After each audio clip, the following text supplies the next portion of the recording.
Hello everybody, welcome back to another video. In today's video we are going to be doing another unboxing. In today's video I have a feeling this is going to be very NG prominent. We had most of Gemini's last month releases come in that giant box that I unboxed last week, and so I have a feeling that most of these planes are going to be NG models. But with that being said, and without further ado, I guess we're just going to jump straight into this. Now, I don't know what planes are in which box, and this is totally random. I don't even know. There might even not be any NG models in these boxes. I'm just guessing at this point. But I think we're going to start from left to right, so I'm going to put the right box out of the way for now, and I'm going to open up this box. These are from the Aircraft Model Store, my main retailer.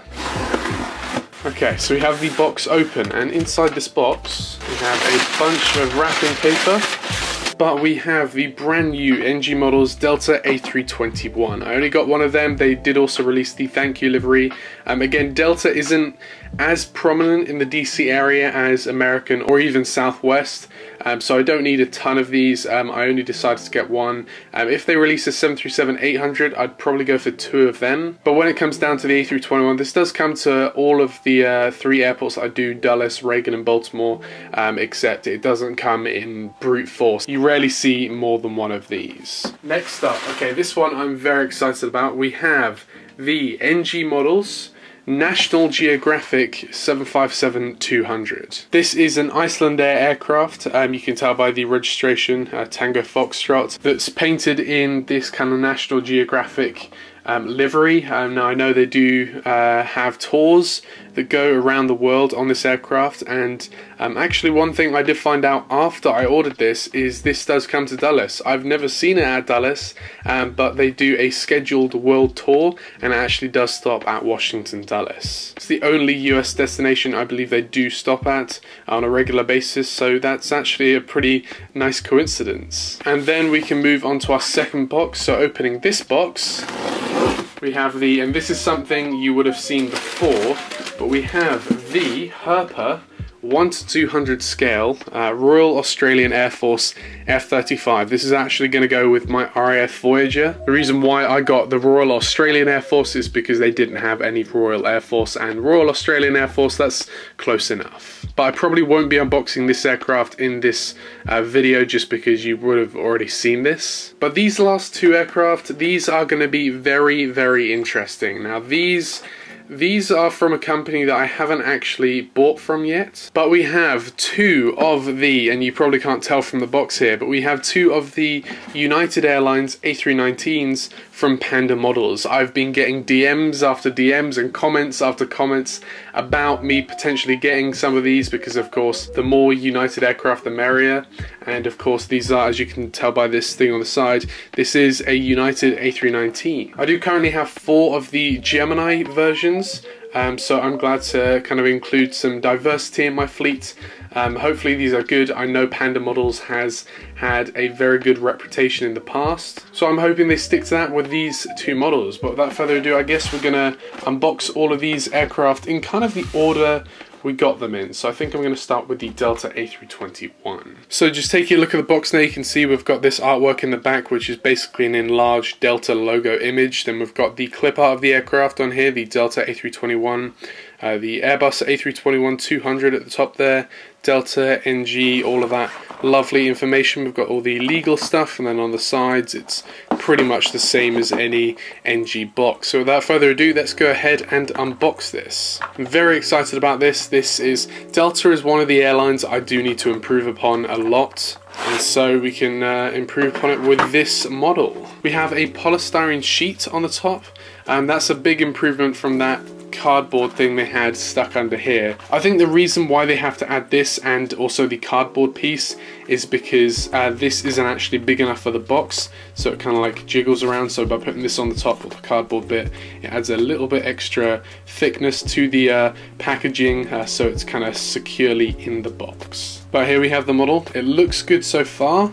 I'm going to take the top off of the box now, and we can reveal the aircraft with the plastic on there. Hopefully it's not broken, and it is not broken indeed.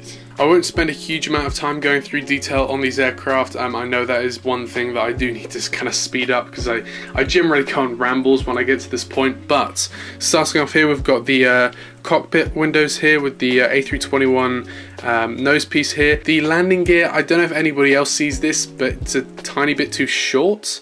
I don't know if anybody notices that, or maybe it's just me. We have the L1 door here, the SkyTeam logo there, Delta logo, L2 door there. Then moving back, we've got the engines. These are the CFM engines, of course, a lot smaller than the Gemini ones. So it's nice to see that NG are actually pulling off the CFM engines actually correctly. Then we've got the winglets here, which are just blue. On the underbelly as well, one of the new additions to the Delta livery is the Delta logo on the bottom of the aircraft there. We do indeed have the stand hole, which is kind of annoying when it's on Delta aircraft, because it's the same with the Gemini A220. The E on the Delta logo is kind of cut off, as you can see, so it looks a bit weird from the below angle shot, I guess you could say. Then we've got the main landing gear. Everything looks very, very nice. And then finally at the rear of the aircraft now, we've got the Wi-Fi box on top here. We've got the registration, which is November 339 Delta November. Then we've got the rear door here and the Delta tail. This is a very, very nice model. Again, I only got one just because I only need one. I have some memories of seeing this at Washington Dulles very early in the morning, kind of going across on the mobile lounges, just seeing this all parked up, all shut down and everything. Along with the 737s, I do need a couple 737s, and then the A319 is the actual one that I do really need for Delta. I want to get a couple Delta A319s. I know they did release some very good ones back in the day, but I am hoping, because of course I don't want to go back and spend a ton of money on those older A319s. I'm hoping with the way Gemini jets are going, with the way even Panda models are going, and NG, I am hoping that one of them will release a Delta A319 soon. Of course NG don't have an A319 mold yet, but if they do, you know it'll be good. And Gemini are improving their A319 mold. If it was the same as their United A319 mold, then it would be perfect. And I've also heard some very good things about these Panda A319s, but we'll have to give them a whirl when we get them out. But overall, this is an amazing aircraft. I would 100% recommend it. It's very, very good. And next up, we have the NG models. National Geographic 757-200. Now this is a very, very exciting plane. I kind of have it in my quest now to collect every Icelandair aircraft that does come out. I'm not far away from having the entire fleet. I just need a 757-300 in the regular livery. I know they only have two 757-300s, and I've got one in the special livery, so it's like a 50-50 chance. If they operate the 757-300 to Dulles, it's a 50-50 chance you'll get the special livery anyway. But I do need the other 757-300 and also the 767-300. I actually been on the Icelandair 767 as their only wide body aircraft, and I know they are actually retiring and converting some of their 757-200s into cargo aircraft.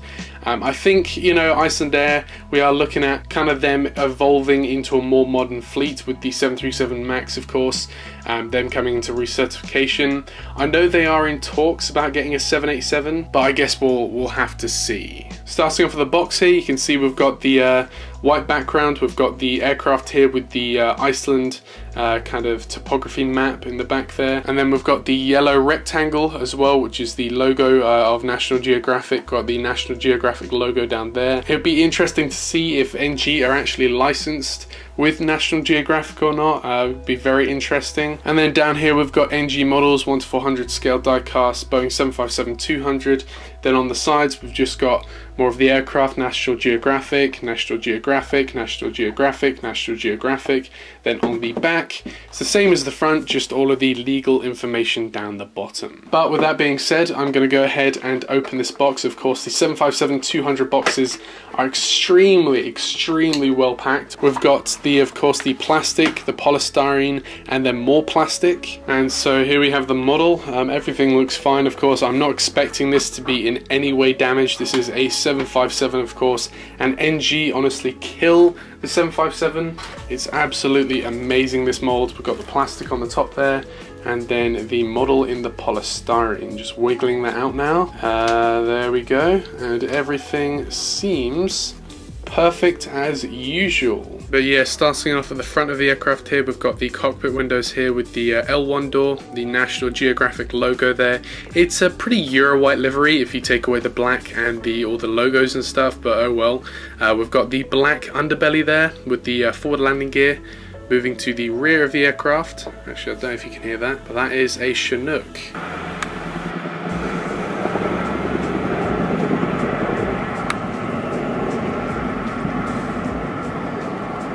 Okay, but continuing with the unboxing now, we've got the center of the aircraft here, we've got the emergency exits here, we've got the engines, these black engines with the National Geographic logo, the black winglets as well with a little National Geographic logo on the inside of the winglets, and then on the underside of the aircraft it's basically just a black underbelly there with some landing gear, of course. Nothing really to note. And then finally moving to the rear of the aircraft, we've got the registration here, which is Tango Foxtrot Foxtrot India Sierra. We've got the Icelandic flag there, Boeing 757-200, the black kind of sloping up towards the tail there, National Geographic logo, of course, the APU, the rear door, and that does kind of conclude this model. All in all, it's a great model. I'm very hyped that this does come to Dulles. I can't wait to have this at the hard stands at Dulles when it is eventually finished. It's just a really nice model. It's very simplistic, you know, very black and white and a little bit yellow, but that's kind of the National Geographic theme and the National Geographic colors. It does reflect National Geographic pretty well. But finally now, we can finally move on to the last two models, which are these Panda models, United Airlines A319s. I'm very excited about these. Panda models have been releasing quite a few A320 family aircraft. I know they've released a lot of the A321neos. They released the Lufthansa A321neo, the British Airways A321neo. They were releasing some Lufthansa A319s. I can't really remember any others, but they do have quite a wide variety of aircraft, as well as the P8 Poseidon. They're kind of the second go-to after Gemini jets, I guess. They are quite rare and quite expensive, of course, because they are pretty good. But if Gemini jets did fail us on the P8 Poseidon, there was always Panda models to go to. But without further ado, I guess we're going to go ahead and jump straight into this. So, very simplistic box. They're not specifically designed for the model. We've just got Airbus on the front here with this kind of blue color, 1:400 scale down there. Sides are very plain. We've got these are actually stickers on the side here, which actually say what aircraft it is, and then on the back, very basic. We've just got the blue back with the legal information down there. So without further ado, let's go ahead and unbox this. I'm so excited to see what this is like. We've got in here the classic plastic cradle, pulling that out. There's the model. That looks very good. Don't know if you can see that in there, but that honestly looks perfect. Opening the plastic now and pulling the model out.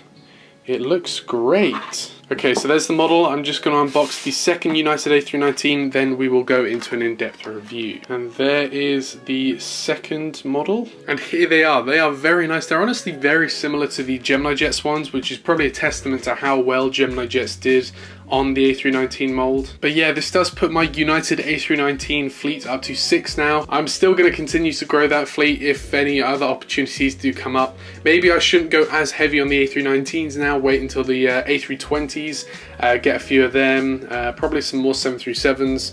I might go for some E175s, but the only trouble is I'm not a fan of that mold that Gemini Jets used as well. They're technically incorrect because the new livery ones are actually ExpressJet E175s, and the older mold, the older livery rather, is SkyWest, which is kind of ironic because if you don't know, ExpressJet have actually ceased operations over the coronavirus period.